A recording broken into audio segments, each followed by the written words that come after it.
ஒரு தமிழ் தேசியம் பேசுகிறேன்னு சொல்லிட்டு பேசக்கூடிய ஒரு கட்சியை சார்ந்தவர்கள் அவர்கள் இப்படியான ஒரு கருத்தோடு உடன்படக்கூடிய பொறுப்பாளரை வச்சிருக்கிறாங்கன்னா அது ஆபத்தானது. ஒன்று நாம் தமிழர் நாங்கள் தமிழ் தேசிய அமைப்பாக பார்த்ததில்லை, அவர் தமிழ் தேசியவாதிகளும் கிடையாது.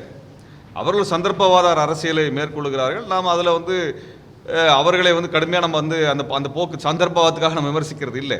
ஆனால் ஒரு கொள்கையை சிதைக்கக்கூடிய வேலையை செஞ்சுட்டே வர்றது தான். இப்போ கூட அவர் என்ன பேசியிருக்கிறாருன்னா, எல் முருகனுக்கு ஏன் அமைச்சர் பதவி கொடுத்தீங்கன்னு தான் பேசியிருக்கிறார். தமிழருக்கு கொடுங்க அப்படின்னு தான் பேசியிருக்காரு. ஏன் அவர் நிர்மலா சீதாராமன் தமிழர் இல்லைன்னு அவர் சொல்லலையே? ஜெய்சங்கர் இருக்கிறார், வெளியுறவுத்துறை அமைச்சர், அவர் தமிழ்நாட்டை சேர்ந்தவர் தான், அவரை தமிழர்னு ஒத்துக்கிறார். அப்போ நிர்மலா சீதாராமன் அவர்கள் தமிழர்னு ஒத்துக்கிறார், எல்முருகன் தமிழர் இல்லைன்றாரா அவர்? அப்போ இது போன்ற ஒரு வன்மமான ஒரு அரசியல் தன்மை இருக்கு இல்லைங்களா? அந்த அரசியல் தன்மையை தான் நம்ம கேள்விக்குள்ளாக்குறோம்.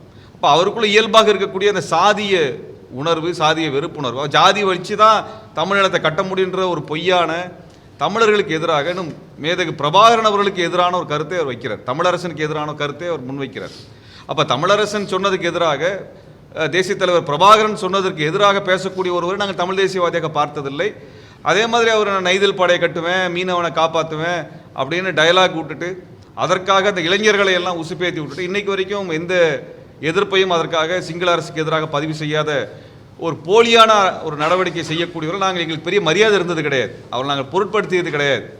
ஆனால் ஒரு கொலை முயற்சி நடக்கக்கூடிய அதற்கான உரையாடலில் அவர் பெயர் வருவது, பொறுப்பாளர் பெயர் வருவது என்பது அதிர்ச்சிக்கு உள்ளாக்குகிறது எங்களை. இதனால் அந்த கட்சியை நாங்கள் பொறுப்பாக சொல்லலை, அந்த அவரை நாங்கள் பொறுப்பாக சொல்லலாம். இது குறித்து அரசு விசாரிக்க வேண்டும், காவல்துறை விசாரிக்க வேண்டும் என்கின்ற கோரிக்கை சமயத்தில் நாங்கள் முன்வைக்கிறோம். நாகை திருவள்ளுவன் அவர்கள் தனித்து இல்லை, நாங்கள் எல்லாம் உடன் இருக்கிறோம். அப்படி அவரை எதிர்த்து நிற்க வேண்டும் என்றால் எங்கள் அனைவரையும் எதிர்ப்பதாகத்தான் அங்கே அந்த எதிரிகளுக்கு நாங்கள் சொல்லிக்கொள்ள விரும்புகிறோம். இதில் இன்னொன்று என்னன்னா இதில் ஏதோ நாகை திருவள்ளுவனுக்கு மட்டும் தான் ஆபத்து இருக்குன்னு நினைக்க வேணாம். இப்படி பண்ணவங்களால நாளைக்கு சீமானுக்கும் ஆபத்து இருக்கு. ஏன்னா இது பூரா கூலிப்படை தான், யார் வேணாலும் ஏவலாம், யாரை வேணாலும் காசு கொடுத்தா. அதனால தெளிவாக இருக்கு. சீமானுடைய பாதுகாப்புக்கும் சேர்த்து தான் நாங்கள் இங்கே பேசினுக்கிறோம். அவர் என்ன வேணாலும் பண்ணிட்டு போட்டோம், ஆனால் அவர் தான் உயிர். எங்களை வெட்டுற கத்தி அவரையும் வெட்டும், அவ்வளோதான். இல்லை, இன்னும் நீங்கள் கேட்ட கேள்விக்கு இன்னொரு அதை சேர்த்து பதில் சொல்ல வேண்டியது இருக்குது. ஜூலை 7ன்னு நீங்கள் கேட்டீங்க. ஜூலை 5 தான் ஆம்சாங் அவருடைய படுகொலை நடந்திருக்கு. அப்போ ஜூலை 5க்கு முன்னாடி தான் அந்த செய்தி உரையாடல் இருக்குது. அப்படின்னா ஜூலை 5 அந்த சம்பவம் நடக்கலைன்னா வேறு ஏதாவது சம்பவம் நடந்திருக்கலாம்ல, நடக்க வாய்ப்பு இருக்குல்ல. இப்போ பத்திரம் நம்ம அப்போ ஜூலை 5 அந்த சம்பவம் நடக்கலைன்னா நாகத்திரனுக்கான ஏதாவது ஏதாவது அவருக்கு எதிரான ஒரு நிகழ்வு நடந்திருந்தா இன்னைக்கு ஆம்சாங் உட்காந்து பரிதவிச்சுட்டு பேசுகிற மாதிரி தான் வரும். ரெண்டாவது அருந்ததியர் மக்கள் வெறுப்பு என்கிற அவங்கள ஒரு இன ரீதியான பாகுபாட்டு அரசியலை முன்வைக்கிற ஒரு வெறுப்பு அரசியலை தான் முன்வைக்கிறாங்க. இதுதான் பாசிசத்தினுடைய உச்சம். அது தமிழ்நாட்டில் இவங்க வடிவத்தில் இருக்கிறத ஏற்க முடியாது. அதனால தான் இந்த எதிர்ப்பு உணர்வு இயல்பாகவே அருந்ததியர் மக்களையும் அருந்ததியர் தலைவர்களையும் பார்க்கக்கூடிய ஒரு மனநிலை இருக்குது. உள்ளுக்குள்ளே 1000 விஷயம் இருக்கலாம், அது வேற. ஆனால் அதை தாண்டி இவங்க போகிறது எக்ஸ்ட்ரீமாக போகிறாங்க. அதனால அரசு உரிய நடவடிக்கை எடுக்கும்.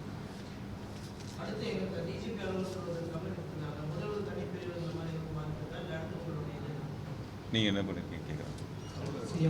மனு கொடுத்துருக்குறாங்க. இப்போ மேற்கொண்டு நாங்கள் டிஜிபி சட்ட ஒழுங்கு அவருக்கு கொடுத்துருக்குறோம். சட்டப்பூர்வமாகவும் நம்ம உரிய அளவில் அவருக்கு பாதுகாப்பு வழங்கிடும். ஏன்னா சட்டத்தில் பட்டியல் சமூக தலைவர்களுக்கான பாதுகாப்பு வழங்கிடக்கூடிய சட்ட பிரிவில் அரசமைப்பு சட்டம் வழியாக, குற்றவியல் சட்டம் வழியாக எல்லாத்துலேயுமே நமக்கு அதில் பிரிவு இருக்குது. அரசமைப்பு சட்டம் வழியாகவே இருக்குது பாதுகாப்பு அளிக்க வேண்டியது இருக்குது.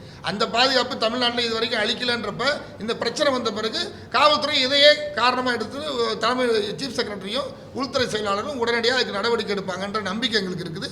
தமிழ்நாட்டு முதலமைச்சரும் இதில் கவனம் செலுத்துவார். அது அவர் இன்னும் சொல்ல போனால் நேரடியாக உங்களை சந்தித்து நாங்கள் பேசிடுவோம். அது சம்பந்தமாக பேசுவோம். முதல்வரை நேரடியாக சந்திப்பாங்க. ஏன்னா இதில் மதிமுக இருக்காங்க, அண்ணன் வைகோ இருக்காங்க, அண்ணன் துரை வைகோ இருக்காங்க, விசிகாலேருந்து தலைவர் திருமாவளவன் இருக்காங்க, கம்யூனிஸ்ட் கட்சி இருக்காங்க, மனித மக்கள் கட்சி, எல்லாமே ஆளுங்கட்சியோட திமுகவோட கூட்டணியில் இருக்கக்கூடிய கட்சி. தமிழ் புலிகளும் கடந்த 4 தேர்தலாக திமுகவை ஆதரிக்கக்கூடிய ஒரு கூட்டணி கட்சி தலைவர். அந்த அடிப்படையில் அவருடைய பாதுகாப்பை உறுதி செய்வது திமுக தம் முதல்வருக்கு இருக்குது. இந்த ஆட்சியை உருவாக்குவதில் பங்களிப்பு செய்த இயக்கமாக இருக்கிறதுனால கண்டிப்பாக அந்த பாதுகாப்பை உறுதி செய்வாங்க என்ற நம்பிக்கை இருக்கிறது. ஊடக நண்பர்களுக்கு எங்களது நன்றி தெரிவித்துக் கொள்கிறோம்.